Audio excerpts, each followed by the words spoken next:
ആദ്യം തന്നെ top end ഒക്കെ നോക്കിയിട്ടുണ്ടെങ്കിൽ നിങ്ങളുടെ അവസാനത്തെ ഓടിക്കലാവും. പിന്നെ നിങ്ങൾക്ക് ബൈക്ക് ഓടിക്കാനേ പറ്റില്ല. പിന്നെ നമ്മുടെ ഒപ്പം ഒരുത്തം വന്നിട്ട് ആക്സിലേറ്റർ കൊടുത്താൽ പോടെ പുല്ലേ എന്ന് പറഞ്ഞിട്ട് നമുക്ക് ആ ഒരു അവൻ്റെ ഒപ്പം പിടിക്കാണ്ടിരിക്കാനുള്ള ഒരു മൈൻഡ്, ആ ഒരു ശക്തി നിങ്ങൾക്ക് കിട്ടിയിട്ടുണ്ടെങ്കിൽ നിങ്ങൾക്ക് ധൈര്യമായിട്ട് ബൈക്കും കൊണ്ട് റോട്ടിലേക്ക് ഇറങ്ങാം. ഗായ്സ്, അപ്പോൾ ഇന്നത്തെ എന്ന് പറയുന്നത് വളരെ ചെറിയൊരു വീഡിയോ ആണ്. ഇപ്പോൾ തമ്പനയിൽ കണ്ടപ്പോൾ തന്നെ എന്തായിരിക്കും കണ്ടന്റ് എന്ന് നിങ്ങൾക്കൊരു ഐഡിയ കിട്ടിയിട്ടുണ്ടായിരിക്കും. ഇപ്പോൾ യൂട്യൂബിലൊക്കെ ഞാൻ ഒരുപാട് വീഡിയോസ് കണ്ടു, അതായത് ബൈക്ക് ഓടിക്കാൻ പഠിപ്പിക്കണതായിട്ട് ബന്ധപ്പെട്ടിട്ടുള്ള വീഡിയോസ്. അപ്പോൾ എന്തുകൊണ്ട് നമ്മുടെ ചാനലിൽ അത്തരത്തിലുള്ള ഒരു വീഡിയോ, അതായത് ബൈക്ക് ഓടിക്കാൻ പഠിക്കണവർക്ക് ഹെൽപ്ഫുൾ ആവുന്ന തരത്തിലുള്ള ഒരു വീഡിയോ പോസ്റ്റ് ചെയ്ത് കൂടാന്ന് എനിക്ക് തോന്നി. അതുകൊണ്ടാണ് ഇത്തരത്തിലുള്ള ഒരു വീഡിയോ നിങ്ങളുടെ മുമ്പിൽ ഞാൻ പോസ്റ്റ് ചെയ്യണത്. എനിക്കറിയാം ഈ ഒരു വീഡിയോ കാണുന്ന ഏകദേശം 99% ആൾക്കാർക്കും ചിലപ്പോൾ ബൈക്ക് ഓടിക്കാൻ അറിയായിരിക്കും. എൻ്റെ എക്സ്പീരിയൻസിൽ നിന്നാണ് ഞാൻ നിങ്ങളുടെ മുമ്പിൽ എനിക്കറിയാവുന്ന കാര്യങ്ങൾ ഷെയർ ചെയ്യണത്. അതുകൊണ്ട് എന്തെങ്കിലും തെറ്റുകളൊക്കെ ഉണ്ടെങ്കിൽ തന്നെ ജസ്റ്റ് കമൻറ്റ് ബോക്സിൽ ഒന്ന് കമൻ്റ് ആയിട്ട് ഇട്ടാൽ മതി. ബൈക്ക് ഓടിക്കാൻ പഠിക്കണവർക്ക് ഏറ്റവും കൂടുതലുള്ള ഡൗട്ടായിരിക്കും ഏത് വണ്ടിയിൽ നിന്ന് തുടങ്ങണം. അപ്പം നിങ്ങൾ ശ്രദ്ധിക്കേണ്ട ആദ്യത്തെ ഒരു കാര്യം എന്താണെന്ന് വെച്ചിട്ടുണ്ടെങ്കിൽ, ബൈക്ക് ഓടിക്കുന്ന സമയത്ത് മാക്സിമം ചെറു വണ്ടികൾ സെലക്ട് ചെയ്യാൻ ശ്രമിക്കുക. അതായത് കമ്പ്യൂട്ടർ ബൈക്കുകൾ എന്ന് പറയും, സിറ്റിയിലൊക്കെ കൂടുതൽ യൂസ് ചെയ്യാൻ പറ്റുന്ന തരത്തിലുള്ള ഒരു 100cc അല്ലെങ്കിൽ ഒരു 125cc കപ്പാസിറ്റിയുള്ള ചെറിയ ബൈക്കുകളുണ്ട്. അത്തരത്തിലുള്ള ബൈക്കുകളിൽ ഓടിച്ചു പഠിക്കാൻ ശ്രമിക്കുക. ആദ്യത്തെ ഒരു കേസ് എന്ന് വെച്ചാൽ അത്തരത്തിലുള്ള ബൈക്കുകൾക്ക് വെയിറ്റ് കുറവായിരിക്കും. എങ്ങാനും ചെരിഞ്ഞു വീണിട്ടുണ്ടെങ്കിൽ നിങ്ങൾക്ക് വലിയ തരത്തിലുള്ള ബുദ്ധിമുട്ടുകൾ അതുമൂലം ഉണ്ടാവില്ല. പിന്നെ പവറും കാര്യങ്ങളൊക്കെ കുറവായതുകൊണ്ട് അത്ര ഡേഞ്ചറസ് അല്ല. അപ്പോൾ പവർ കൂടിയ വണ്ടികളിലൊക്കെ പഠിച്ചിട്ടുണ്ടെങ്കിൽ നിങ്ങൾക്ക് പെട്ടെന്ന് വണ്ടി കൺട്രോൾ ചെയ്ത് നിർത്താൻ പറ്റില്ല. ഇപ്പോൾ വെയിറ്റ് കൂടിയ ബൈക്കുകളിലൊക്കെ ബ്രേക്ക് അപ്ലൈ ചെയ്യുമ്പോൾ ചിലപ്പോൾ ഒറ്റയടിക്ക് ആ വണ്ടി നിന്നു വരില്ല. അതേപോലെ തന്നെ സ്കിഡായിട്ട് വീണ് നിങ്ങൾക്ക് അപകടം സംഭവിക്കാനുള്ള സാധ്യതയും കാര്യങ്ങളൊക്കെ ഉണ്ട്. അതുകൊണ്ട് മാക്സിമം കമ്പ്യൂട്ടർ ബൈക്കുകളിൽ നിങ്ങൾ എപ്പോഴും ഓടിച്ച് പഠിക്കാൻ ശ്രമിക്കുക. ഈ ബുള്ളറ്റ് പോലെയുള്ള വണ്ടികളിലൊക്കെ വണ്ടി ഓടിക്കാൻ പഠിച്ചിട്ട് അപകടത്തിൽ വിട്ട് കാലിനൊക്കെ പരിക്ക് പറ്റിയിട്ടുള്ള ഒരുപാട് ആൾക്കാരെ എനിക്ക് നേരിട്ടിട്ട് അറിയാം. അപ്പോൾ ആ കാര്യം മസ്റ്റായിട്ടൊന്ന് ശ്രദ്ധിക്കുക. പിന്നെ മാക്സിമം നിങ്ങൾ വണ്ടിയിൽ കയറാനായിട്ട് മുമ്പ് വണ്ടീനെ കുറിച്ചിട്ട് നന്നായിട്ടൊന്ന് പഠിക്കുക. കാരണം എന്താ വെച്ചാൽ ഈ ലോകത്തിലെ ഏറ്റവും ഡേഞ്ചറസ് ആയിട്ടുള്ള വണ്ടികളിൽ ഒന്നാണ് ബൈക്ക് എന്ന് പറഞ്ഞാൽ നിങ്ങൾ ചിലപ്പോൾ എന്നെ തെറി വിളിക്കും, പക്ഷെ സംഭവം സത്യമാണ്. ഒരു ബൈക്കിൽ അശ്രദ്ധമായിട്ട് വണ്ടി ഓടിച്ചിട്ട് നിങ്ങൾക്ക് എന്തെങ്കിലും ഒരു അപകടം പറ്റിയിട്ടുണ്ടെങ്കിൽ ഒരു പക്ഷേ നിങ്ങൾ ആയുഷ്കാലം മൊത്തം കിടപ്പിലാവും, അല്ലെങ്കിൽ ചിലപ്പോൾ നിങ്ങളുടെ ജീവൻ തന്നെ പോയിന്ന് വരാം. അപ്പോൾ ഒരുപാട് കാര്യങ്ങൾ നിങ്ങൾ ശ്രദ്ധിക്കേണ്ടതായിട്ടുണ്ട്. ഇപ്പം നിങ്ങൾക്ക് സ്കൂട്ടർ ഓടിക്കാൻ അറിയാമെന്ന് വിചാരിച്ചിട്ടും നിങ്ങൾക്ക് ഡയറക്റ്റ് ഒരു ബൈക്ക് ഓടിക്കാൻ പറ്റുന്നില്ല. കുറേ കാര്യങ്ങൾ ശ്രദ്ധിക്കേണ്ടതായിട്ടുണ്ട് സ്കൂട്ടറിനെ വെച്ച് കമ്പയർ ചെയ്യണ സമയത്ത്. അപ്പോൾ അത്തരത്തിൽ ബേസ് ആയിട്ടുള്ള കുറച്ച് ഡീറ്റെയിൽസ് ആദ്യം തന്നെ ഞാൻ നിങ്ങളുടെ മുമ്പിൽ ഷെയർ ചെയ്യാം. അപ്പോൾ നിലവിൽ എൻ്റെ കയ്യിൽ കമ്പ്യൂട്ടർ ബൈക്ക് എനിക്ക് കിട്ടിയില്ലെന്ന് വീഡിയോ ചെയ്യാൻ വേണ്ടിയിട്ട്. അപ്പോൾ അതുകൊണ്ട് ഞാൻ MT-15 ആണ് എടുത്തേക്കണത്. ഈ ഒരു ബൈക്കിനെയും കമ്പ്യൂട്ടർ ബൈക്കിനെയും അപേക്ഷിച്ച് നോക്കുന്ന സമയത്ത് ചെറിയ ചെറിയ മാറ്റങ്ങൾ മാത്രമാണുള്ളത്. അതായത് ഗിയർ ബോക്സിൻ്റെ ഭാഗത്തൊക്കെ ബാക്കി ഏകദേശം മെക്കാനിസം കാര്യങ്ങളൊക്കെ സെയിം തന്നെയാണ്. ഇപ്പോൾ ഈ ഒരു മോഡലിൽ നമുക്ക് 6 ഗിയർ വന്നിട്ടുണ്ട്. അതായത് ഫസ്റ്റ് ഗിയർ താഴേക്കാണ്, ബാക്കി 5 ഗിയർ മുകളിലേക്കാണ് വരുന്നത്. ഇനി ഒരു കമ്പ്യൂട്ടർ ബൈക്കിലാണെന്ന് വെച്ചാൽ എല്ലാ ഗിയറും താഴേക്കായിരിക്കും. ഇപ്പോൾ ഫസ്റ്റ് ഗിയറിൻ്റെ സെക്കൻഡ് ഗിയറിൻ്റെ ഇടയിലാണ് ന്യൂട്രൽ. ഇത്തരത്തിലുള്ള ബൈക്കുകളിൽ ബൈക്ക് ഓടിക്കുന്ന സമയത്ത് നമ്മൾ ഏറ്റവും കൂടുതൽ യൂസ് ചെയ്യുന്ന ഒരു സംഭവമാണ് ക്ലച്ച് എന്ന് പറയുന്നത്. ഏറ്റവും കൂടുതൽ തേയ്മാനം ബൈക്ക് ഓടിക്കാൻ പഠിക്കുന്ന സമയത്ത് തേയ്മാനം വരാനുള്ള ഒരു സംഗതിയും കൂടിയാണ് നമ്മുടെ ഈ ഒരു ക്ലച്ച്. അപ്പോൾ കുറച്ച് കാര്യങ്ങൾ ശ്രദ്ധിച്ചിട്ടുണ്ടെങ്കിൽ ബൈക്കിൻ്റെ ക്ലച്ചിന് വലിയ തരത്തിൽ ബുദ്ധിമുട്ടുണ്ടാവാത്ത രീതിയിൽ നമുക്ക് ബൈക്ക് ഓടിക്കാൻ പഠിക്കാം. അപ്പോൾ അതൊക്കെ ഞാൻ വണ്ടിയിൽ കയറിയിരിക്കുന്ന സമയത്ത് പറയാം. ഇനി നമുക്ക് ഫ്രണ്ട് ബ്രേക്ക് വരുന്നത് ഹാൻഡിലിൻ്റെ ഈ ഒരു സൈഡിലായിട്ടാണ്. പിന്നെ ബാക്ക് ബ്രേക്ക് വന്നിട്ടുള്ളത് നമ്മുടെ വലത്തെ കാലിൻ്റെ താഴെയായിട്ട്. ഇപ്പോൾ ഞാൻ കുറച്ച് നേരത്തെ പറഞ്ഞിട്ടുണ്ടായിരുന്നു, ഇപ്പോൾ ഒരു സ്കൂട്ടറിൽ നിന്ന് അപ്ഗ്രേഡ് ചെയ്യണ സമയത്ത് ചെറിയ തരത്തിൽ നിങ്ങൾക്ക് ബുദ്ധിമുട്ടുണ്ടാവാനുള്ള സാധ്യതയുണ്ടെന്ന്. അതിൽ ആദ്യത്തെ ഒരു കേസ് എന്ന് പറയുന്നത് ഈ ഒരു ക്ലച്ചാണ്. പിന്നെ രണ്ടാമത്തേന്ന് പറയുന്നത് ഗിയർ ഇടണ ആ ഒരു പരിപാടിയാണ്. അപ്പോൾ ആ ഒരു കാര്യം മാത്രമാണ് നിങ്ങൾക്ക് സ്കൂട്ടറിൽ നിന്ന് അപ്ഗ്രേഡ് ചെയ്യണ സമയത്ത് പഠിക്കേണ്ടതായിട്ടുള്ളൂ. അത് കുറച്ചൊന്ന് എക്സ്പീരിയൻസ് ആയി കഴിഞ്ഞിട്ടുണ്ടെങ്കിൽ ഓട്ടോമാറ്റിക്കലി നിങ്ങളുടെ തലച്ചോറിൽ ആ ഒരു പ്രോഗ്രാമിങ് സെറ്റ് ആവും. അതായത് ഇതെന്ന് പറയുന്നത് സ്കൂട്ടറിൽ നിന്ന് കയറുന്ന സമയത്ത് ബാക്ക് ബ്രേക്ക് അല്ല, ക്ലച്ചാണ്. ബാക്ക് ബ്രേക്ക് അപ്പുറത്തെ സൈഡിലാണ്. പിന്നെ ഗിയർ ഡൗൺ ചെയ്യണം, ഗിയർ ഇടണം, കയറ്റത്ത് ഇന്ന ഗിയറിൽ പോകണം, ഇറക്കത്ത് ഇന്ന ഗിയറിൽ പോകണം, വളവിൽ ഇന്ന ഗിയർ ഇടണം എന്നൊക്കെ നിങ്ങൾ പഠിച്ചിട്ടുണ്ടെങ്കിൽ നിങ്ങൾക്ക് സ്കൂട്ടറിൽ നിന്ന് സിമ്പിളായിട്ട് ബൈക്ക് മിക്ക അപ്ഗ്രേഡ് ചെയ്ത് ബൈക്ക് ഓടിക്കാൻ പഠിക്കാം. അപ്പോൾ ഇത്രയും ബേസ് ആയിട്ടുള്ള കാര്യങ്ങൾ നിങ്ങൾക്ക് മനസ്സിലായിട്ടുണ്ടെങ്കിൽ പിന്നെ നിങ്ങൾ ശ്രദ്ധിക്കേണ്ടത് വണ്ടിയിൽ കയറിയിരുന്നതിന് ശേഷമുള്ള കാര്യങ്ങളാണ്. അതായത് ഒറ്റയടിക്ക് വണ്ടിയിൽ കയറിയിരുന്നിട്ട് നിങ്ങൾ ആക്സിലേറ്റർ കൊടുത്ത് ക്ലച്ചും വിട്ടിട്ടുണ്ടെങ്കിൽ വണ്ടി ചിലപ്പോൾ മുമ്പോട്ട് പോകും, ചിലപ്പോൾ ചാടിയിട്ടൊക്കെ ഒന്ന് ഓഫ് ആവും. അതെല്ലാം നിങ്ങൾ ആദ്യമായിട്ട് ചെയ്യേണ്ട ഒരു കാര്യം എന്ന് പറയുന്നത് ജസ്റ്റ് വണ്ടി തള്ളി പഠിക്കാം. വണ്ടിയിൽ കയറിയിരുന്നിട്ട് കാലുകൊണ്ട് തള്ളി കുറച്ച് വണ്ടി മൂവ് ചെയ്യിക്കുക എന്ന് വെച്ചാൽ മാത്രമാണ് നിങ്ങൾക്ക് ആ ഒരു വണ്ടി സ്റ്റോപ്പ് ചെയ്യണ സമയത്തും അല്ലെങ്കിൽ ഇപ്പോൾ വണ്ടി എടുക്കുന്ന സമയത്തുള്ള ആ ഒരു കൺട്രോൾ കിട്ടുള്ളൂ. അപ്പോൾ ആദ്യം തന്നെ നിങ്ങൾ ആ ഒരു രീതിയിൽ പഠിക്കുക. നല്ലപോലെ തുഴയാന്നൊക്കെ പറയും ഞങ്ങളുടെ തൃശ്ശൂർ. കാലുകൊണ്ട് തള്ളി വണ്ടി ഒരു ഗ്രൗണ്ടാണ്. ഇപ്പോൾ ഇതൊരു ഗ്രൗണ്ടാണ്. ഈ ഒരു ഗ്രൗണ്ട് ഫുള്ള് നിങ്ങൾക്കൊരു റൗണ്ട് അടിക്കാൻ പറ്റുമെന്ന് നോക്കാം. അത് കഴിഞ്ഞിട്ട് മാത്രം നിങ്ങൾ ബൈക്ക് സ്റ്റാർട്ടിങ്ങിനെ പറ്റിയിട്ട് ചിന്തിക്കുക. ഇനി നമുക്ക് മസ്റ്റായിട്ട് ആവശ്യമുള്ള ഒരു സംഭവമുണ്ട്, ഹെൽമെറ്റ് ഇല്ലാണ്ട് ഒരു കാരണവശാലും നിങ്ങൾ ബൈക്ക് ഓടിക്കാൻ പഠിക്കരുത്. ഇനി നിങ്ങളുടെ ബാക്കിൽ ഒരാളുണ്ടെങ്കിൽ കൂടെ തന്നെ മസ്റ്റായിട്ട് ഹെൽമെറ്റ് അവരെ കൊണ്ട് ധരിപ്പിക്കുക. അപ്പോൾ നല്ലൊരു ഹെൽമെറ്റ് വെച്ചതിന് ശേഷം ഇനി നമുക്ക് നമ്മുടെ ബൈക്കിൽ കയറി സ്റ്റാർട്ടിങ്ങിലേക്ക് കിടക്കാം. അതിന് മുമ്പ് നിങ്ങളെ ലൈസൻസ് ഇല്ലാത്തൊരു വ്യക്തിയാണെന്ന് വെച്ചാൽ മസ്റ്റായിട്ട് ആൾക്കാരൊന്നും ഇല്ലാത്ത ഗ്രൗണ്ടുകളിൽ ഓടിച്ച് പഠിക്കാൻ ശ്രമിക്കുക. ഇനി ലേണിംഗ് ഉള്ള ഒരാളാണെന്ന് വെച്ചാൽ ലൈസൻസ് ഉള്ള ഒരാളെ പിറകിലിരുത്തിയിട്ട് വണ്ടി ഓടിച്ച് പഠിക്കുക കേട്ടോ. ലൈസൻസ് ഒന്നും ഇല്ലാണ്ട് നിങ്ങൾ റോട്ടിൽ ഇറങ്ങിയിട്ട് വല്ല ആൾക്കാരുടെ നെഞ്ചത്ത് കൊണ്ട് കയറ്റിയിട്ടുണ്ടെങ്കിൽ നല്ല രീതിയിൽ നിങ്ങളുടെ വീട്ടുകാർക്ക് വരെ എട്ടിൻ്റെ പണി കിട്ടാനുള്ള സാധ്യതയുണ്ട്. അപ്പോൾ കാര്യം മസ്റ്റായിട്ട് മൈൻഡിലൊന്ന് വെക്കുക. അപ്പോൾ നമ്മൾ വണ്ടിയിൽ കയറിയിരിക്കുന്ന സമയത്ത് നമുക്കറിയാം നമ്മുടെ ഇടത്തെ കൈയിൻ്റെ അവിടെ വന്നിട്ടുള്ളത് ക്ലച്ചാണ്, വലത്തെ കൈയിൻ്റെ അവിടെ വന്നിട്ടുള്ളത് ഫ്രണ്ട് ബ്രേക്കാണ്, ഇടത്തെ കാലിൻ്റെ അവിടെ വന്നിട്ടുള്ളത് ഗിയറാണ്, ഇനിയിപ്പോൾ വലത്തെ കാലിൻ്റെ അവിടെ വന്നിട്ടുള്ളത് ബാക്ക് ബ്രേക്കാണ്. ഇപ്പോൾ ഇത്രയും കാര്യങ്ങൾ നമ്മുടെ തലച്ചോറിൽ നമ്മൾ സേവ് ചെയ്ത് വെച്ചിട്ടുണ്ട്. ഇനി അടുത്ത സ്റ്റെപ്പ് കാര്യങ്ങൾ നമ്മുടെ തലച്ചോറിൽ നമ്മൾ പ്രോഗ്രാം ചെയ്യാൻ പോവാണ്. അതായത് വണ്ടി സ്റ്റാർട്ടിംഗ് ആയിട്ട് ബന്ധപ്പെട്ടിട്ട്. അപ്പോൾ ആദ്യം തന്നെ കിക്കറുള്ള വണ്ടികളിലാണെന്ന് വെച്ചാൽ നിങ്ങൾ വണ്ടി കിക്കർ അടിച്ച് സ്റ്റാർട്ട് ചെയ്യുക, അല്ലെങ്കിൽ ഇപ്പോൾ സെൽഫുള്ള വണ്ടികളിലാണെന്ന് വെച്ചാൽ സെൽഫ് അടിക്കുക. സെൽഫ് അടിക്കുന്ന സമയത്ത് നിങ്ങൾ ശ്രദ്ധിക്കേണ്ട ഒരു കാര്യമുണ്ട്, വണ്ടി ന്യൂട്രലാക്കിയിട്ട് പഠിക്കുന്ന സമയത്ത് എപ്പോഴും ന്യൂട്രലാക്കിയിട്ട് എടുക്കാൻ ശ്രമിക്കുക. പിന്നെ വണ്ടി കൊണ്ട് നിർത്തുന്ന സമയത്തും ഗിയറും കാര്യങ്ങളൊക്കെ ഡൗൺ ചെയ്യുക. ഒന്നല്ലെങ്കിൽ ന്യൂട്രലാക്കുക, അല്ലെങ്കിൽ ഫസ്റ്റ് ഗിയറിലോ സെക്കൻഡ് ഗിയറിലോ ആക്കി വെക്കുക. അല്ലെങ്കിൽ നിങ്ങൾക്ക് പിന്നീട് എടുക്കുന്ന സമയത്ത് കുറച്ച് ബുദ്ധിമുട്ടുകളൊക്കെ ഉണ്ടായിരിക്കും. നമ്മുടെ വണ്ടി ഏതൊരു ഗിയറിലാണെന്ന് വെച്ചാലും നമ്മുടെ വണ്ടീനെ മുമ്പോട്ട് പോകാൻ സഹായിക്കുന്ന ഒരു സംവിധാനമാണ് നമ്മുടെ ആക്സിലേറ്റർ എന്ന് പറയുന്നത്. സ്കൂട്ടറുകളിലും നിങ്ങളിത് കണ്ടിട്ടുണ്ടായിരിക്കും. ഇപ്പോൾ സ്കൂട്ടറുകളിലാണെന്ന് വെച്ചാൽ ഗിയറും കാര്യങ്ങളൊന്നും ഷിഫ്റ്റ് ചെയ്യേണ്ട, നമ്മളിത് കൊടുക്കുന്നതിനനുസരിച്ച് വണ്ടിയുടെ സ്പീഡും കാര്യങ്ങളൊക്കെ നമുക്ക് കൺട്രോൾ ചെയ്യാൻ പറ്റും. ബൈക്കുകളിൽ നമ്മൾ ഏത് ഗിയറിലാണോ ഇടുന്നത് അതിനനുസരിച്ചായിരിക്കും വണ്ടിയുടെ മൂവിങ്ങും, അതായത് സ്പീഡും കാര്യങ്ങളൊക്കെ വരാം. ഇപ്പോൾ ബൈക്ക് ഓടിക്കാൻ പഠിക്കുന്ന സമയത്ത് നമുക്ക് ഏറ്റവും കൂടുതൽ തോന്നാൻ സാധ്യതയുള്ളൊരു സംഭവമാണ് ഈ ഒരു വെപ്രാളം എന്ന് പറയുന്നത്. ആദ്യം തന്നെ ആ ഒരു സംഭവം മാറ്റി വയ്ക്കുക, എന്നുവെച്ചാൽ മാത്രമാണ് ഈ ഒരു സംഭവം നിങ്ങൾക്ക് വ്യക്തമായിട്ട് പഠിച്ചെടുക്കാൻ പറ്റുള്ളൂ. വെപ്രാളം ഒരു കാരണവശാലും വേണ്ട. വളരെ സിമ്പിളായിട്ട് നമ്മൾ എഞ്ചിൻ ഓൺ ചെയ്തു, സെൽഫ് അടിച്ചു, നൈസായിട്ട് ക്ലച്ച് പിടിച്ചു, ഫസ്റ്റ് ഗിയറിലേക്ക് നമ്മൾ ഇട്ടു, ഇത്രയേ ഉള്ളൂ. വലിയ സംഭവമായിട്ടുള്ള കാര്യങ്ങളൊന്നുമില്ല. അതിനുശേഷം നമ്മൾ മെല്ലെ ക്ലച്ച് വിടുക, അതിനനുസരിച്ച് ആക്സിലേറ്റർ കൊടുക്കുക. അപ്പോൾ വണ്ടി മെല്ലെ മൂവ് ചെയ്യും. നമ്മൾ ഒരു കാരണവശാലും ക്ലച്ച് ചെയ്യുന്ന മുഴുവനായിട്ട് കൈയെടുക്കരുത്. മെല്ലെ പോണ സമയത്ത് അങ്ങനെ നിങ്ങൾ കൈയെടുത്തിട്ടുണ്ടെങ്കിൽ എന്താ ഉണ്ടാവുമെന്നറിയോ, വണ്ടി ഇങ്ങനെ ഓഫ് ആവും. അപ്പോൾ നിങ്ങൾ പേടിക്കൊന്നും വേണ്ട, ഇതൊക്കെ സ്റ്റാർട്ടിങ്ങിൽ എല്ലാവർക്കും പറ്റണ ഒരു സംഭവം തന്നെയാണ്. അപ്പോൾ ആ ഒരു സംഭവം നിങ്ങളൊന്ന് എയിം ആവണ വരെ ഗ്രൗണ്ട് ഞാൻ നേരത്തെ പറഞ്ഞിട്ടുണ്ടാകുന്നില്ലേ, ഇത്തരത്തിലുള്ള ഒരു ഗ്രൗണ്ടിൽ തന്നെ ഓടിച്ച് പഠിക്കുക. ജസ്റ്റ് നമ്മൾ ആക്സിലേറ്റർ കൊടുക്കണു. ഇപ്പോൾ വണ്ടി ഏകദേശം ഒരു 6-7 സ്പീഡിലാണ്. ഇനി നമുക്ക് ക്ലച്ച് റിലീസ് ചെയ്യാം. ജസ്റ്റ് റൈസ് ചെയ്ത് കൊടുക്കാം. വല്ലാണ്ട് ഇങ്ങനെ റൈസ് ചെയ്യാനൊന്നും വേണ്ട, നൈസായിട്ടൊന്ന് റൈസ് ചെയ്ത് കൊടുക്കുക.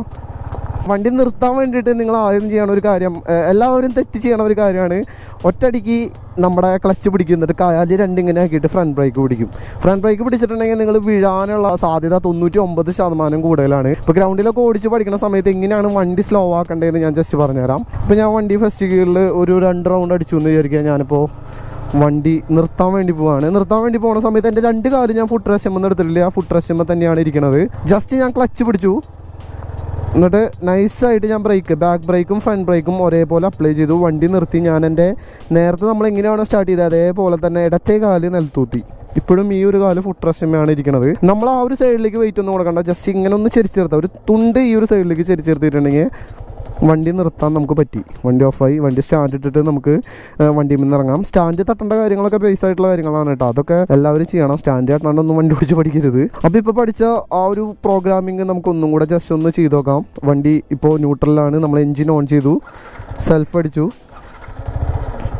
അതിനുശേഷം നമ്മൾ ക്ലച്ച് മെല്ലെ പിടിച്ചു. ഈ കാലുകൊണ്ട് ഗിയർ ഡൗൺ ചെയ്തു, ഇപ്പുറത്തെ കാല് കയറ്റി വെച്ചു. ഈ കാല് ഇപ്പോഴും നിലത്ത് തന്നെയാണ്.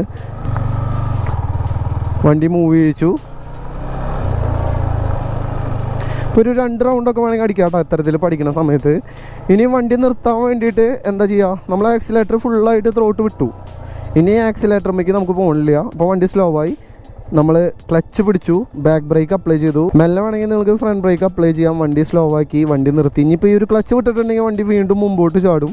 അതുകൊണ്ട് നമുക്ക് വണ്ടി ഓഫ് ആക്കിയിട്ടില്ലെങ്കിൽ ന്യൂട്രലാക്കാം, വണ്ടിയുടെ എഞ്ചിൻ അല്ലെങ്കിൽ ഓഫാക്കാം. ഇപ്പോൾ ഈ ഒരു ലെവലിലേക്ക് ഞാൻ വിട്ടിട്ടുണ്ടെങ്കിൽ വണ്ടി ഓഫായി പോകും. നിങ്ങൾക്ക് ഇനി വേണമെങ്കിൽ ഗ്രൗണ്ടിൽ സെക്കൻഡ് ഗിയർ ഇട്ടിട്ട് ഇതേപോലെ തന്നെ പഠിക്കാം. ഫസ്റ്റ് ഗിയറിലാണ്. ഇനിയിപ്പോൾ ഞാൻ ന്യൂട്രലാക്കി കാണിക്കണില്ല, നിങ്ങൾക്കിപ്പോൾ അറിയാമെന്ന് തന്നെ വിചാരിക്കണു. നമ്മൾ വണ്ടി മൂവ് ചെയ്തു, നമ്മൾ കാലെടുത്ത് ഫുട്ട് റെസ്റ്റിലേക്ക് വെച്ചു. അപ്പോൾ ഇങ്ങനൊരു വലിപ്പിക്കൽ വരും, അതായത് ഒരു മുക്കൽ പോലെ തോന്നും നിങ്ങൾക്ക്. അത് ശരിക്കും ഫീൽ ഇങ്ങനെ റൈസ് ചെയ്യണ സമയത്ത് കണ്ടാ ഒരു വലിവ് വരുന്ന സമയത്ത് ജസ്റ്റ് ഒന്ന് ക്ലച്ച് പിടിക്കുക, ഗിയർ ഇടുക, ക്ലച്ച് വിടുക. ഒറ്റയടിക്ക് നിങ്ങൾ ക്ലച്ച് വിടണ്ട. നിങ്ങൾ പഠിക്കുന്ന സമയത്ത് വണ്ടി ചാടാനുള്ള സാധ്യതയുണ്ട്. മാക്സിമം ഒരു 12-15 സ്പീഡിൽ എത്തുന്ന സമയത്ത് മാത്രം നിങ്ങൾ ക്ലച്ച് വിടുക. ഇപ്പം നിങ്ങൾ സെക്കൻഡ് ഗിയറിലേക്ക് പഠിച്ചു. കുറച്ച് നിങ്ങൾ ഇതേപോലെ പഠിക്കുക. സെക്കൻഡ് ഗിയറിൽ നിങ്ങൾക്ക് ഏകദേശം ഒരു ഐഡിയ കിട്ടിയിട്ട് ഇതേപോലെ തന്നെ തേർഡ് ഗിയറിലേക്ക് ചേഞ്ച് ചെയ്യുക. ഒരു കാരണവശാലും നിങ്ങൾ 25 സ്പീഡിന് മേലേക്ക് പോകാൻ പാടില്ല. ഇപ്പോൾ തേർഡ് ഗിയറിലാണ് പോയിക്കൊണ്ടിരിക്കുന്നത്. ഇനി ഫോർത്ത്, ഫിഫ്ത്ത്, സിക്സ്ത് ഒക്കെ നിങ്ങൾക്ക് ഒരു ഹൈവേ യൂസിനോ അല്ലെങ്കിൽ ഇപ്പോൾ നല്ലൊരു RPM പോകുന്ന സമയത്ത് മാത്രം യൂസ് ചെയ്യാൻ വേണ്ടിയിട്ടുള്ളതാണ്. ഇത്രയും കാര്യങ്ങളൊക്കെ നിങ്ങൾ പഠിച്ചിട്ടുണ്ടെങ്കിൽ ഇനി നമുക്ക് ഗിയർ മാറ്റലിലേക്ക് കിടക്കാം. അപ്പോൾ ഞാൻ നൈസായിട്ടൊന്ന് റോട്ടിലേക്ക് വണ്ടി ഇറക്കാണ്. ആൾക്കാരില്ലാത്ത സ്ഥലങ്ങളിൽ മാത്രം ഓടിച്ച് പഠിക്കാൻ ശ്രമിക്കുക. ഈ സി എന്നുള്ളത് നിങ്ങളൊരു ഗട്ടറാന്ന് വിചാരിക്കുക.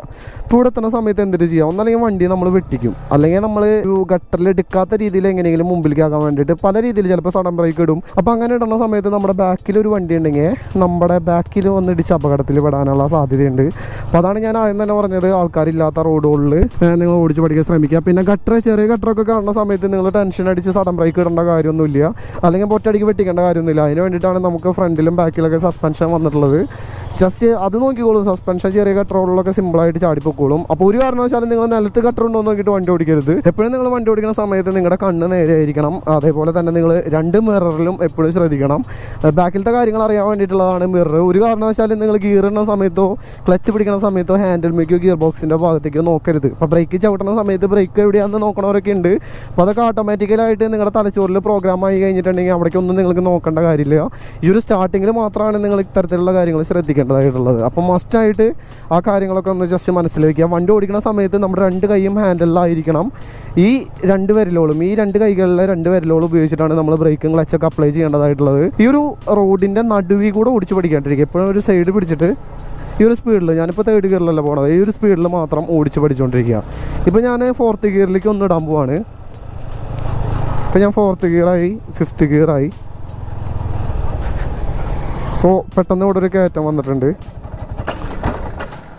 ഇപ്പം എന്തുണ്ടായോ, ഫോർത്ത് ഗിയറിലാണല്ലോ. ഇപ്പം നിങ്ങൾക്കൊരു കയറ്റം കയറ്റണമെന്നുണ്ട്, അല്ലെങ്കിൽ ഇപ്പോൾ ഒരു ഇറങ്ങണം എന്നുണ്ടെങ്കിൽ അതിൻ്റേതായിട്ടുള്ള ഗിയറുകൾ നിങ്ങൾ ഉപയോഗിക്കണം. അല്ലാണ്ട് നിങ്ങൾക്ക് സിക്സ്ത് ഗിയറിലോ ഫിഫ്ത്ത് ഗിയറിലോ എല്ലാ സ്ഥലങ്ങളിലും ഓടിക്കാൻ പറ്റുന്നുള്ളൊരു തെറ്റിദ്ധാരണ ഒരു കാരണവശാലും നിങ്ങൾക്ക് പാടില്ല. അപ്പോൾ ഞാൻ വീണ്ടും ഫസ്റ്റ് ഗിയറിലേക്ക് ഇടാണ്. ഫസ്റ്റ് ഗിയറിലോ സെക്കൻഡ് ഗിയറിലോ വേണം ഈ ഒരു കയറ്റം കയറ്റാൻ. ഇപ്പോൾ എനിക്ക് ക്ലച്ച് ഉപയോഗിക്കേണ്ട കാര്യമില്ല, ആക്സിലേറ്റർ ഞാൻ റേസ് ചെയ്യണമില്ല. നിങ്ങളിപ്പോൾ ഒരു തേർഡ് ഗിയറിലാണെന്ന് വെച്ചാൽ ചിലപ്പോൾ നിങ്ങൾക്ക് ക്ലച്ച് ഉപയോഗിച്ച് ആക്സിലേറ്റർ കൊടുക്കേണ്ടതായിട്ട് വരും ആ ഒരു കയറ്റം കയറണം എന്നുണ്ടെങ്കിൽ.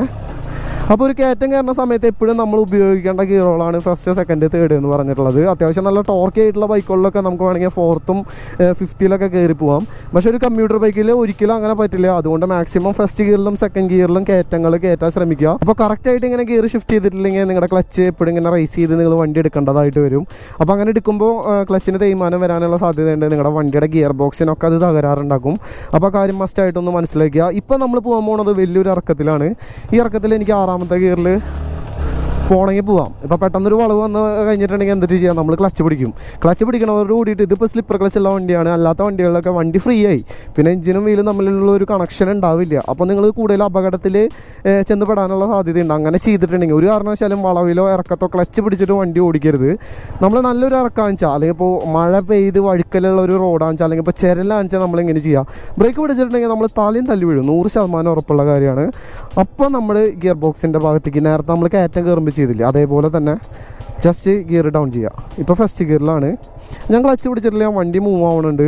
ഇപ്പോൾ എനിക്ക് ബ്രേക്ക് യൂസ് ചെയ്യേണ്ട കാര്യമില്ല, കാരണം എന്താ വെച്ചാൽ ഞാൻ കുറഞ്ഞൊരു സ്പീഡിലാണ് പോയിക്കൊണ്ടിരിക്കുന്നത്. ഈ ഒരു റൂട്ടിൽ നല്ലൊരു വഴുക്കലുണ്ടെങ്കിൽ ഞാനിപ്പോൾ ബ്രേക്ക് പിടിച്ചിട്ടുണ്ടെങ്കിൽ എന്തായാലും വണ്ടി എൻ്റെ കയ്യിൽ നിന്ന് തെന്നിപ്പോകാനുള്ള സാധ്യതയുണ്ട്. അപ്പോൾ ഇതേപോലെ ഇറക്കത്തും ചിരലുള്ള റോഡുകളിലും മഴയത്ത് നനഞ്ഞ് വഴുവഴുപ്പോടുകൂടി കിടക്കുന്ന റോഡുകളിലൊക്കെ ഈ പറഞ്ഞ പോലെ തന്നെ സെക്കൻഡ് ഗിയറിലോ ഫസ്റ്റ് ഗിയറിലോ വണ്ടി എടുക്കാൻ ശ്രമിക്കുക. വളവിൻ്റെ കാര്യം ഞാൻ ജസ്റ്റ് നിങ്ങൾക്ക് ഒന്നും കൂടെ ക്ലിയർ ആക്കി തരാം. ഇപ്പോൾ ഇതെന്ന് പറയുന്നത് ഒരു വളവാണ്, ഞാൻ ഫോർത്ത് ഗിയറിലാണ് പോയിക്കൊണ്ടിരിക്കുന്നത്. ഞാനിപ്പോൾ വണ്ടി സ്ലോ ആക്കാണ്ട് എടുത്തിട്ടുണ്ടെങ്കിൽ മുമ്പിൽ വരണ വണ്ടി തന്നെ അടിക്കും. വണ്ടിയുടെ ചെയിൻ അടിക്കണണ്ട, ക്ലച്ച് പിടിച്ച് റേസ് ചെയ്ത് ഇങ്ങനെ ചാടിച്ചെടുക്കേണ്ടതായിട്ട് വരും. അപ്പോൾ ഈ ഒരു കാര്യം നിങ്ങളുടെ മനസ്സിലാക്കുക. കയറ്റം കയറുന്ന സമയത്ത്, ഇറങ്ങണ സമയത്ത് വളവിൽ നമ്മൾ ഉപയോഗിക്കുന്ന ഗിയറുകളിലും മാറ്റങ്ങൾ വരുത്തണം. ഇപ്പോൾ ഒരു ഹൈവേയിൽ വെച്ചാണെങ്കിൽ നിങ്ങൾക്ക് ഒരു ആറാമത്തെ ഗിയറിൽ സ്ട്രെയിറ്റ് ആയിട്ടുള്ള റോട്ടിൽ കൂടെ പോകാം. പക്ഷേ ഒരു വളവ് തിരിക്കുന്ന സമയത്തൊക്കെ ഒന്നല്ലെങ്കിൽ മൂന്നാമത്തെയോ നാലാമത്തെ ഗിയറിലേക്ക് നിങ്ങൾ ഡൗൺ ചെയ്യേണ്ടതായിട്ട് വരും, ടോപ്പ് ഗിയറിൽ നിന്ന്. ഇനി അടുത്തതായിട്ട് നമ്മൾ പഠിക്കേണ്ട ഒരു കാര്യം എന്ന് പറയുന്നത് വണ്ടിയുടെ ബ്രേക്കിങ്ങിനെ കുറിച്ചിട്ടാണ്. ഇപ്പോൾ ഭൂരിഭാഗം ആൾക്കാർക്ക് അറിയാം ഫ്രണ്ടിലും ബാക്കിലും ബ്രേക്ക് ഉണ്ട് എന്നുള്ള ഒരു കാര്യം. പക്ഷെ അതെങ്ങനെയാണ് പിടിക്കേണ്ടതെന്ന് ഇപ്പോഴും ബൈക്ക് ഓടിക്കാൻ അറിയാവുന്ന 90% ആൾക്കാർക്ക് അറിയില്ല. അപ്പോൾ എല്ലാവരും എന്തിനു ചെയ്യണം, ഒരു എമർജൻസി സിറ്റുവേഷൻ വന്നിട്ടുണ്ടെങ്കിൽ സഡനായിട്ട് ബാക്ക് ബ്രേക്ക് അപ്ലൈ ചെയ്ത് വണ്ടി സ്കിഡായിട്ട് തലതല്ലി വീഴും. ഇപ്പോൾ ABS വണ്ടിയുള്ള ഒരു പ്രശ്നം ഉണ്ടാവില്ല, ഞാൻ പണ്ടത്തെ കാര്യമാണ് പറയുന്നത്. ഇപ്പോൾ ഫ്രണ്ടിൽ മാത്രം എന്തുകൊണ്ടാണ് ഇത്രയും വലിയ ഡിസ്കും ബാക്കിൽ എന്തുകൊണ്ടാണ് ചെറിയ ഡിസ്ക് എന്ന് ചിന്തിച്ചിട്ടുണ്ടോ? വളരെ നിസ്സാരമായിട്ടുള്ളൊരു കാര്യം തന്നെയാണ്. ഒരു ബൈക്കിനെ സംബന്ധിച്ചിടത്തോളം ഫ്രണ്ട് ബ്രേക്കാണ് മെയിൻ ആയിട്ടുള്ളൊരു ബ്രേക്ക് എന്ന് പറയുന്നത്. ഇപ്പോൾ ബാക്ക് ബ്രേക്ക് എന്ന് പറയുന്നത് വെറും സ്റ്റെപ്പായിട്ട് കൊടുത്തിട്ടുള്ളതാണ് ഒരു സപ്പോർട്ടിന് വേണ്ടിയിട്ട്. ഫ്രണ്ടും ബാക്കും ഒരു നിശ്ചിത അനുപാതത്തിൽ പിടിച്ചാൽ മാത്രമാണ് വണ്ടി നമുക്ക് സ്ലോ ആക്കാൻ പറ്റുള്ളൂ. അതേപോലെ തന്നെ നമ്മൾ ഗിയറും ഡൗൺ ചെയ്ത് ക്ലച്ചും വിട്ടിട്ടുണ്ടെങ്കിൽ നമുക്ക് പെർഫെക്റ്റ് ആയിട്ട് ബ്രേക്ക് ചെയ്യാം. അതൊന്ന് ജസ്റ്റ് ഒന്ന് ചെറിയ ഒരു റോഡിൽ ഓടിച്ച് പഠിച്ചിട്ടുണ്ടെങ്കിൽ നിങ്ങൾക്ക് സിമ്പിളായിട്ട് പഠിച്ചെടുക്കാമെന്നുള്ളൂ. അപ്പോൾ ഞാൻ നല്ലൊരു സ്പീഡിൽ പോയിട്ട് ഞാൻ ബാക്ക് ബ്രേക്ക് ചവിട്ടിയെന്ന് വിചാരിക്കും ഒരു പട്ടിയാടിയിട്ട് വണ്ടി തെന്നിയിട്ട് ഒരു സൈഡിലേക്ക് മറിഞ്ഞു വീഴാനുള്ള ഒരു സാധ്യതയുണ്ട്. ഇനിയിപ്പോൾ നല്ലൊരു സ്പീഡിൽ വന്നിട്ട് ഞാൻ ഫ്രണ്ട് ബ്രേക്കാണ് ഏറ്റവും മെയിൻ സാധനം എന്ന് പറഞ്ഞിട്ട് ഫ്രണ്ട് ബ്രേക്ക് മാത്രം പിടിച്ചാലോ? ഒരു സംശയം വേണ്ട. ഞാൻ ഒന്നല്ലെങ്കിൽ ബാക്ക് വീല് പൊന്തിയിട്ടോ അല്ലെങ്കിൽ ഇപ്പോൾ ഫ്രണ്ട് വീല് സ്കിഡായിട്ടോ ഞാൻ തലയിൽ വീഴും. ഏകദേശം ഒരു 70% ഫ്രണ്ട് ബ്രേക്ക്, അതേപോലെ തന്നെ 30% ബാക്ക് ബ്രേക്ക്. ഇതാണ് ശരിക്കും ബ്രേക്കിങ്ങിനുള്ള ഒരു നിശ്ചിത അനുപാതം എന്ന് പറയുന്നത്. നല്ലൊരു സ്പീഡിൽ വന്നു. അയ്യോ, ഒരു പട്ടി കണ്ട. വണ്ടിയുടെ ബ്രേക്കിംഗ് ഡിസ്റ്റൻസ് നമുക്ക് കുറയ്ക്കാൻ പറ്റും. അതേപോലെ തന്നെ ഒറ്റയടിക്ക് വണ്ടി ഇപ്പോൾ ഫസ്റ്റ് ഗിയറിലായി. ആ ഒരു സംഭവം ഓട്ടോമാറ്റിക്കലാണ്. അതായത് നമ്മൾ ഗിയർ ഡൗൺ ചെയ്യണ സമയത്ത് നമ്മളിങ്ങനെ ക്ലച്ച് പിടിച്ച് വിടുന്നുണ്ട്. അപ്പോൾ ആ ഒരു സംഭവം പ്രോഗ്രാമിൽ നമ്മുടെ തലച്ചോറിൽ അങ്ങനെ എത്തിക്കഴിഞ്ഞിട്ടുണ്ടെങ്കിൽ പിന്നെ ഇതിനെ കുറിച്ചിട്ടൊന്നും ചിന്തിക്കേണ്ട. അപ്പോൾ ഞാനിങ്ങനെ ലോക്കൽ ഒരാഴ്ച ബൈക്ക് ഓടിച്ച് പഠിച്ചിട്ട് ഞാൻ മെയിൻ റോഡിലേക്ക് ഇറങ്ങാൻ പോവാം. അപ്പോൾ ഞാൻ ബൈക്കിൻ്റെ ഗിയറിനെ കുറിച്ചിട്ടോ ക്ലച്ചിനെ കുറിച്ചിട്ടോ ഒന്നും ഞാൻ ചിന്തിക്കണില്ല. കാരണം എന്താ വെച്ചാൽ അതൊക്കെ തലച്ചോറ് നോക്കിക്കോളും. അപ്പോൾ ഞാൻ ഓട്ടോമാറ്റിക്കലി വളവിൽ കണ്ട ഫസ്റ്റ് ഗിയറിൽ ക്ലച്ച് പിടിച്ചിട്ട് എടുത്തു. ഫസ്റ്റ് ഗിയറിലേക്ക് ഇട്ടത് ഞാൻ അറിഞ്ഞിട്ടല്ല, എൻ്റെ തലച്ചോറ് അത് ചെയ്ത് തന്നു എനിക്ക്. ഇങ്ങനെ മുക്കിൽ വരുമ്പോൾ ഗിയർ ഇടുന്നതും അതേപോലെ തന്നെ ഗിയർ ഡൗൺ ചെയ്യണതൊക്കെ പിന്നെ അങ്ങോട്ട് തലച്ചോറിൻ്റെ പണിയാണ്. ഈ ഒരു പ്രോഗ്രാമിങ് മാത്രമാണ് നമുക്ക് പഠിക്കാനുള്ളത്. അത് കഴിഞ്ഞിട്ടുണ്ടെങ്കിൽ ഫുള്ള് നമ്മുടെ തലച്ചോറാണ് നമ്മളെ കൊണ്ട് ചെയ്യിക്കുക. അപ്പോൾ ആ കാര്യങ്ങളൊക്കെ ശ്രദ്ധിച്ചിട്ടുണ്ടെങ്കിൽ നിങ്ങൾക്ക് സിമ്പിളായിട്ട് ബൈക്ക് ഓടിക്കാം. ഒരു കാരണവശാലും നിങ്ങൾ ഈ കാര്യങ്ങളൊക്കെ പഠിച്ചു എനിക്ക് ഇനിയിപ്പോൾ ഹൈവേയിൽ 150 മുട്ടിക്കാമെന്ന് പറഞ്ഞിട്ട് നിങ്ങൾ എടുക്കാണ്ടിരിക്കുക. മാക്സിമം നന്നായിട്ട് പഠിച്ചതിന് ശേഷം മാത്രം ഹൈവേയിലേക്ക് അല്ലെങ്കിൽ നല്ലൊരു ടോപ്പിനെ കുറിച്ചിട്ട് നിങ്ങൾ ചിന്തിക്കുക. അതൊക്കെ ഒരു വർഷത്തിന് ശേഷമൊക്കെ ചിന്തിച്ചാൽ മതി കേട്ടോ. ബൈക്കൊക്കെ ഓടിച്ച് ആദ്യം തന്നെ ടോപ്പിൻ്റെ ഒക്കെ നോക്കിയിട്ടുണ്ടെങ്കിൽ നിങ്ങളുടെ അവസാനത്ത് ഓടിക്കില്ലാവും. പിന്നെ നിങ്ങൾക്ക് ബൈക്ക് ഓടിക്കാനേ പറ്റില്ല. എപ്പോഴും നല്ലൊരു റൈഡർക്ക് വേണ്ടത് നല്ലൊരു അച്ചടക്കം, അതേപോലെ തന്നെ മെല്ലെ ഓടിക്കുക. ശ്രദ്ധിച്ച് മെല്ലെ ഓടിക്കാൻ പഠിച്ചിട്ടുണ്ടെങ്കിൽ നിങ്ങൾ നല്ലൊരു റൈഡറായി, നല്ലൊരു ബൈക്കറായി. ഇപ്പോൾ കാര്യങ്ങളൊക്കെ മനസ്സിലാക്കുക. ഒരു കാരണവശാലും സിറ്റികളിലും അതേപോലെ തന്നെ ജംഗ്ഷനുകളിലൊക്കെ മാക്സിമം സ്പീഡും കാര്യങ്ങളൊക്കെ നോക്കാണ്ടിരിക്കുക. പിന്നെ നമ്മുടെ ഒപ്പം വന്നിട്ട് ആക്സിലേറ്റർ കൊടുത്താൽ പോട പുല്ലേ എന്ന് പറഞ്ഞിട്ട് നമുക്ക് ആ ഒരു അവൻ്റെ ഒപ്പം പിടിക്കാണ്ടിരിക്കാനുള്ള ഒരു മൈൻഡ്, ആ ഒരു ശക്തി നിങ്ങൾക്ക് കിട്ടിയിട്ടുണ്ടെങ്കിൽ നിങ്ങൾക്ക് ധൈര്യമായിട്ട് ബൈക്കും കൊണ്ട് റോട്ടിലേക്ക് ഇറങ്ങാം. ഒരുപാട് നാൾ നിങ്ങൾക്ക് ബൈക്ക് ഓടിക്കാം. അപ്പോൾ ഇതാണ് ബൈക്ക് ഓടിക്കണതിൻ്റെ ബേസ് ആയിട്ടുള്ള കാര്യങ്ങൾ എന്ന് പറയുന്നത്. ഇത് ഇനി നിങ്ങൾക്ക് വേണ്ടത് പ്രാക്ടീസാണ്. ഇത്രയും കാര്യങ്ങൾ നിങ്ങൾ മനസ്സിലാക്കിയിട്ടുണ്ടെങ്കിൽ മാക്സിമം പ്രാക്ടീസ് ചെയ്യുക. പ്രാക്ടീസ് അല്ല, ആ ഒരു പ്രോഗ്രാമിങ് നിങ്ങളുടെ തലച്ചോറിൽ കയറ്റണ വരെ നിങ്ങൾ ഈ ഒരു രീതിയിൽ ഓടിച്ച് പഠിക്കുക. ഇത് കഴിഞ്ഞിട്ടുണ്ടെങ്കിൽ നേരത്തെ പറഞ്ഞ പോലെ തന്നെ നിങ്ങൾക്ക് വണ്ടി കൊണ്ട് റോട്ടിലേക്ക് ഇറങ്ങാം. അപ്പം നിലവിൽ ഇത്രയൊക്കെ കാര്യങ്ങളാണ് ബൈക്കിൻ്റെ ബേസ് ആയിട്ടുള്ള, ബൈക്ക് ഓടിക്കാൻ പഠിക്കാൻ വേണ്ടിയുള്ള ബേസ് ആയിട്ടുള്ള കാര്യങ്ങൾ എന്ന് പറയുന്നത്. അപ്പോൾ ഈ ഒരു വീഡിയോ കണ്ടതിൻ്റെ പേരിൽ നിങ്ങൾക്ക് ഇതിനെ കുറിച്ചിട്ട് വലിയൊരു ധാരണ കിട്ടിയെന്ന് വരില്ല. പക്ഷേ നിങ്ങൾ ബൈക്ക് ഓടിച്ച് പ്രാക്ടീസ് ചെയ്യണ സമയത്ത് എന്തായാലും ഈ ഒരു സംഭവം നിങ്ങൾക്ക് ഉപകാരപ്പെടും. അപ്പം നിലവിൽ ഇത്രയൊക്കെ തന്നെയുള്ളൂ നമ്മുടെ ഇന്നത്തെ ഈ ഒരു ചെറിയൊരു വീഡിയോ അല്ലേ, ചെറുതായിട്ട് വലുതായി പോയി എന്നറിയാം. എന്നുവെച്ചാൽ ഇത്രയൊക്കെ തന്നെയുള്ളൂ നമ്മുടെ ഇന്നത്തെ ഈ ഒരു വീഡിയോ എന്ന് പറയുന്നത്. ഈ ഒരു വീഡിയോ ഇഷ്ടപ്പെട്ടിട്ടുണ്ടെങ്കിൽ മറക്കാണ്ട് ലൈക്ക് ചെയ്യുക. പിന്നെ ചാനൽ ഇഷ്ടപ്പെട്ടിട്ടുണ്ടെങ്കിൽ മറക്കാണ്ട് സബ്സ്ക്രൈബ് ചെയ്യുക. അപ്പോൾ എന്തായാലും അടുത്തൊരു വീഡിയോയിലാണ്.